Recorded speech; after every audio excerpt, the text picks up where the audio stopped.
اور تو اور یہ لوگوں کو اپنے ہاں جمع کر کے انہیں سوشلزم پر قائل کرنے کی بھرپور کوشش بھی کرتا تھا۔ اب یہ عوامی سطح پر مشہور و معروف ہو چکا تھا۔ اب مسولینی فوج میں بھرتی ہو گیا۔ اسی اثناء میں 1914 میں جنگ عظیم دوئم پھوٹ پڑی۔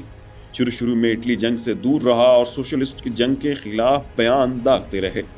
اس دوران مسولینی بھی اپنے رہنماؤں کے بیانات کا دفاع کر رہا تھا، لیکن اچانک اٹلی اور پھر مسولینی بھی جنگ میں کود پڑتے ہیں۔ مسولینی کی جنگ میں شرکت کو دیکھ کر سوشلسٹ مسولینی سے خفا ہو جاتے ہیں اور پھر اسے اپنے حلقے سے بے دخل کر دیتے ہیں۔ اس پر مسولینی بڑا غمزدہ ہوتا ہے اور فاشسٹ پارٹی کے نام سے اپنی ایک الگ جماعت بنا لیتا ہے۔ اس کے ساتھ ہی وہ اپنا ایک مسلح گروہ بھی تیار کرتا ہے جسے بلیک شرٹس کا نام دیا جاتا ہے۔ یہ گروہ اٹلی میں مسولینی کے پنجے گاڑنے میں مدد فراہم کرتا ہے۔ یہ مسولینی کے سبھی مخالفین کو کچل دیتے ہیں اور سوشلسٹ کا بھی قتل عام کرتے ہیں۔ دیکھتے ہی دیکھتے مسولینی کی شخصیت نوجوانوں میں بے حد مقبول ہو جاتی ہے اور بلیک شرٹس کی تعداد 2000 سے 2 لاکھ تک پہنچ جاتی ہے۔ مسولینی کے پاس بھرپور افرادی قوت تھی، چنانچہ اس نے حکومت کو دھمکی دی کہ آپ خود ہی حکومت چھوڑ دیں اور سب کچھ ہمارے حوالے کر کے رخت سفر باندھیں۔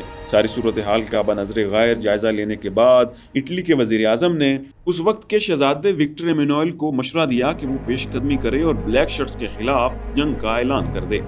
اگر وہ کوئی ایسا حکم نامہ جاری کرتا تو اٹلی خانہ جنگی کا شکار ہو جاتا اور راجہ یہ بالکل بھی نہیں چاہتا تھا۔ چنانچہ وہ بادشاہت سے دستبردار ہو گیا اور سارے اختیارات مسولینی کو سونپ دیے۔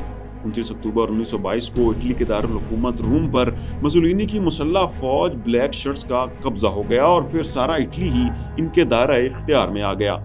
مسولینی نے حکومت سنبھالی اور محض چند برسوں میں اٹلی کا نقشہ بدل کے رکھ دیا۔ اس نے اٹلی کو 4 چاند لگا دیے۔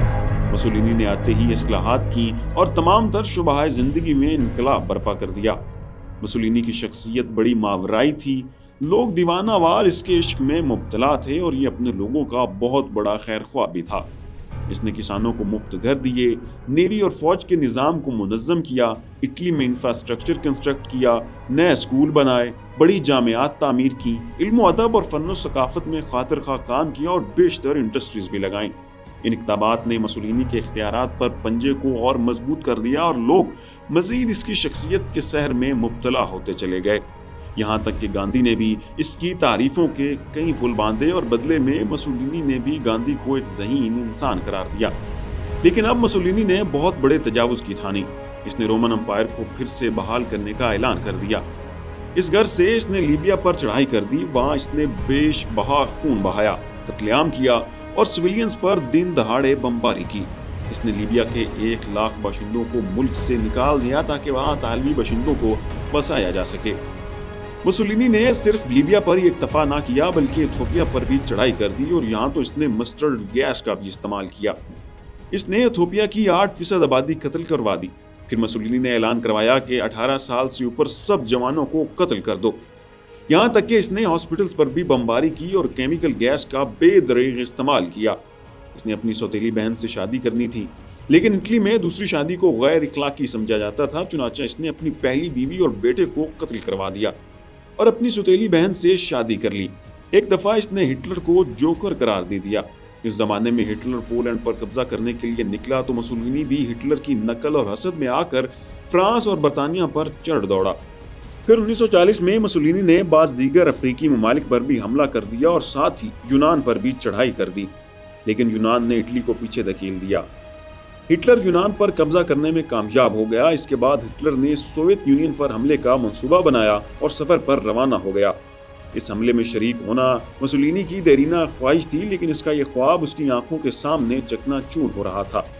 چنانچہ مسولینی نے 25 لاکھ نوجوانوں کا لشکر ترتیب دیا اور روس کی جانب روانہ ہو گیا۔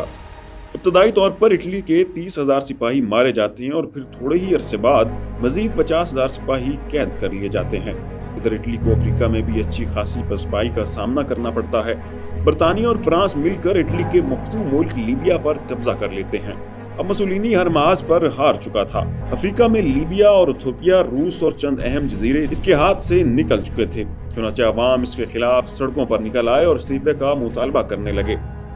اٹلی کی معاشی حالت بھی دگرگوں ہو چکی تھی۔ اس وقت کے بڑے اخبار نویسوں، جن میں گیاکومو میٹیوٹی اور ایمنڈولا نمایاں تھے، نے مسولینی کے خلاف لکھنا شروع کر دیا۔ رفتہ رفتہ اٹلی کی فضا مسولینی کے لیے ناساز بن گئی اور خدا کا کرنا ایسا ہوا کہ مسولینی نے ان 2 بڑے اخبار نویسوں کو قتل کروا دیا۔ بس وہیں سے پورے اٹلی میں فسادات کی ایسی لہر اٹھی کہ جس کا خاتمہ مسولینی کے مستعفی ہونے سے ہوا۔ نتیجتاً مسولینی کو مستعفی ہونا پڑا اور راجہ دوبارہ اپنی مسند پر بیٹھ گیا۔